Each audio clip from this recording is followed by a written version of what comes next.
Je suis François Pignol, président du Comité français pour la sauvegarde de Venise. J'ai une relation avec Venise qui remonte à loin, puisque j'y suis allé pour la première fois à 8 mois. Chaque fois que j'y vais, j'ai l'impression que c'est la première fois. Quand je suis sur le Grand Canal, sur un vaporetto ou un taxi, et que je vois au fond la Salute, je suis émerveillé. Donc là, on est dans la grande salle de bal du Palais Royal de Venise. C'est un lieu extrêmement important pour l'association que je préside, qui s'appelle le Comité français pour la sauvegarde de Venise, dont la mission est de lever des fonds auprès de personnes privées, d'entreprises, de fondations, pour participer à la restauration de lieux et objets ouverts au public.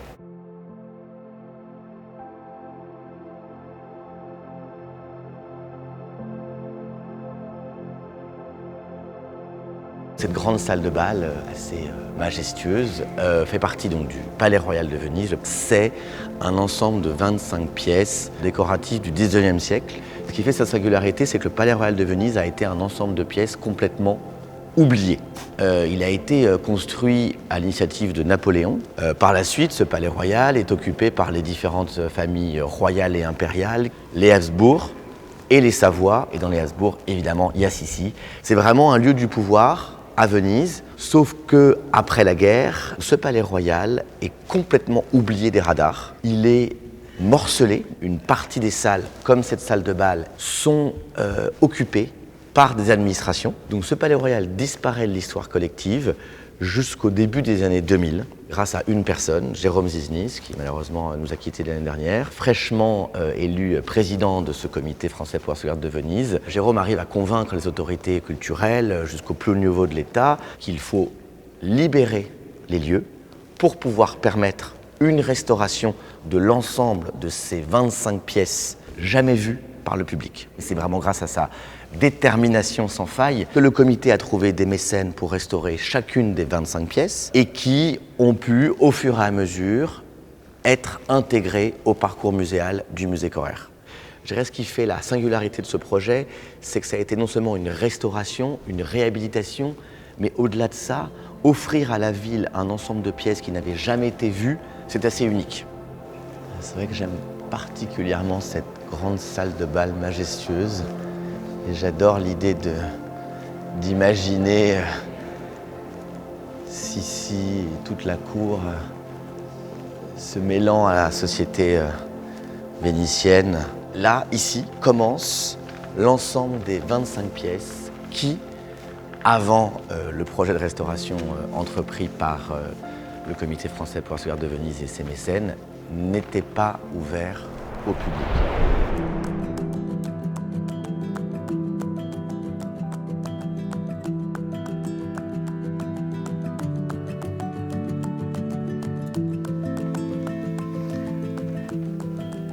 Donc là, on a un très joli tableau de l'impératrice Sissi.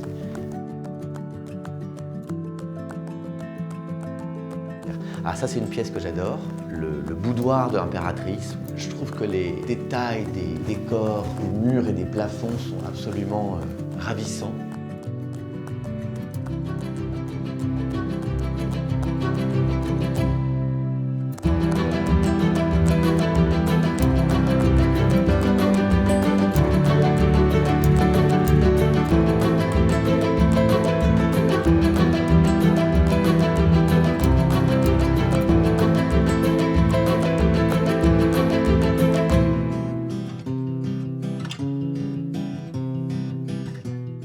Nous allons à Burano, un des endroits où j'ai passé beaucoup de temps quand j'étais petit. Mon père y faisait beaucoup de photos. Il adorait et adore toujours cet endroit. Je suis très heureux de vous guider là-bas, de retrouver ces maisons colorées, ces maisons de pêcheurs qui sont vraiment liées à mon enfance. Je suis vraiment ravi de les revoir.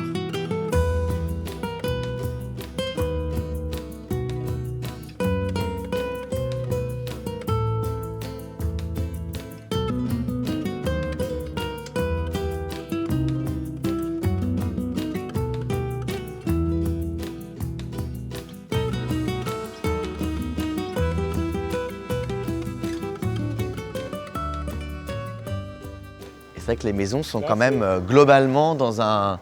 Enfin, une majorité d'entre elles sont vraiment dans un très bon état. On sent vraiment le sens du détail qui est apporté par les gens qui vivent ici. Des couleurs très vives. C'est des souvenirs parce qu'on y venait tous les ans, on va dire presque religieusement avec mes parents, et parce que j'ai eu vraiment plus tard, il a fait des séries de photos qui sont vraiment très, très intéressantes, qui ne sont pas des séries de photos de maison qui auraient été un petit peu trop faciles, mais qui sont vraiment des photos de détails, d'éléments de maison qui, mis ensemble, recréent une espèce de composition géométrico-architecturale hyper intéressante. Donc j'ai eu en fait chez moi pendant très longtemps des fragments de Burano. Donc c'est vrai que je suis assez content de revenir ici. C'est la seule, je pense, la seule maison de l'île qui a, en plus de ces couleurs, des motifs assez originaux et un peu différents de ce qu'on peut trouver. Alors ça, c'est un souvenir des années 90.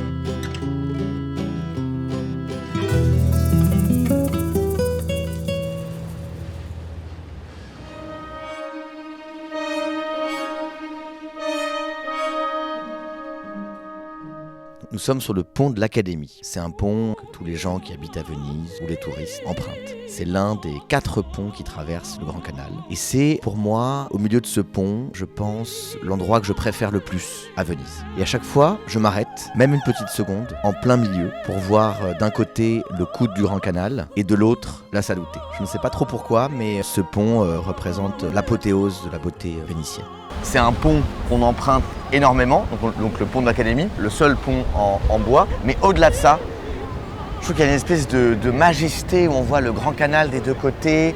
Pour moi, c'est vraiment l'idée ultime de Venise, elle se réalise là, sur ce pont.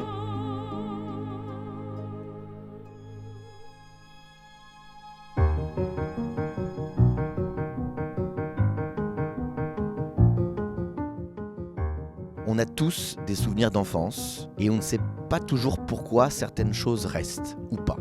Là, je suis ravi de vous mener au Palazzo Grassi.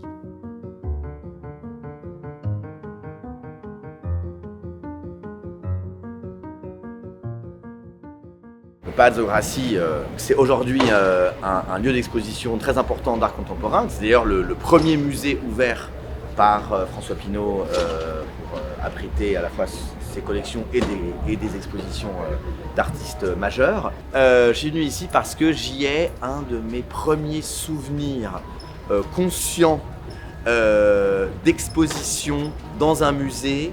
C'était ici en 1990, donc j'avais 6 ans et demi, et je me souviens assez bien, enfin suffisamment pour que ça m'ait marqué, d'une exposition Andy Warhol au printemps 90. Je me souviens très bien des Marilyn, des couleurs.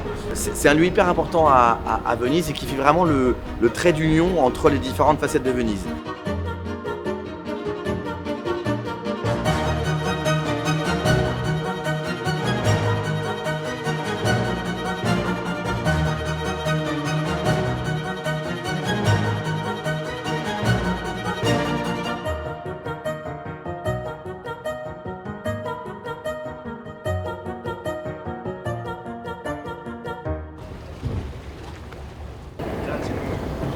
Tellement heureux de découvrir un endroit. C'est impressionnant, ouais. C'est une façade de Palladio sur une église que je ne connaissais pas. Tout le monde en parle avec des émotions dans la voix. Oh, c'est grandiose! Buongiorno. Si, ciao, buongiorno, sono François. Je suis ravi de découvrir cet endroit que tu connais bien.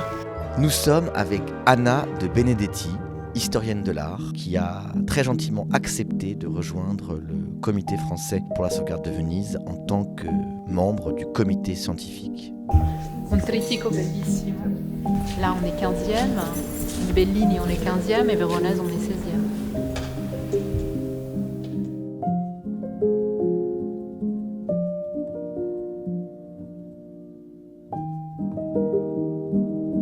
Regarde comme c'est décoré, tous les reliefs. Oh là là. Ça, c'est vraiment merveilleux, hein. C'est très beau cette analogie entre le précieux qu'on veut représenter et puis le symbole divin qui est la chose la plus précieuse au monde, en fait, dans un monde où l'athéisme n'existe pas.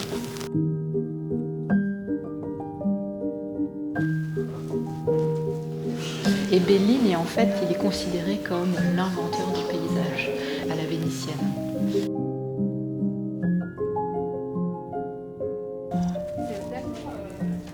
Waouh. C'est tellement le bijou caché. Ah ouais.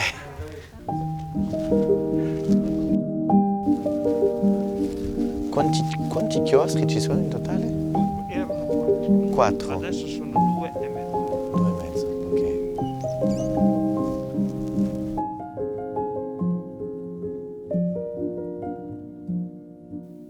C'est un endroit que je ne connaissais pas. Donc, ravi de découvrir cette église, ces cloîtres, cette sublime façade de Palladio, ces tableaux, il y a plein de trésors. Donc, c'est une première visite, donc pour l'instant, nous, on s'engage à rien, mais c'est intéressant de voir cet endroit et de voir ce que pourrait potentiellement être une collaboration avec nous.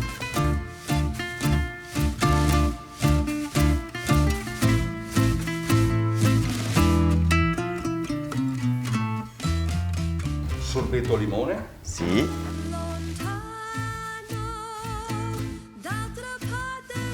poi mettiamo un po' la vodka, poi il prosecco, il valoriano. Una buona mano per mescolare bene. Generalmente no, sempre lo facciamo davanti al cliente e così il cliente vede come si fa e tutti i tavoli vicino dicono cos'è e glielo spieghiamo Et ils en veulent. e lo vogliono, sì.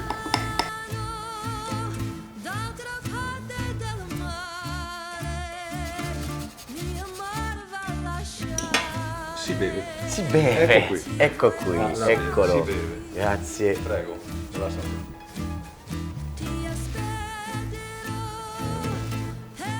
Buono. Sì. C'est vrai que délicieux. Délicieux.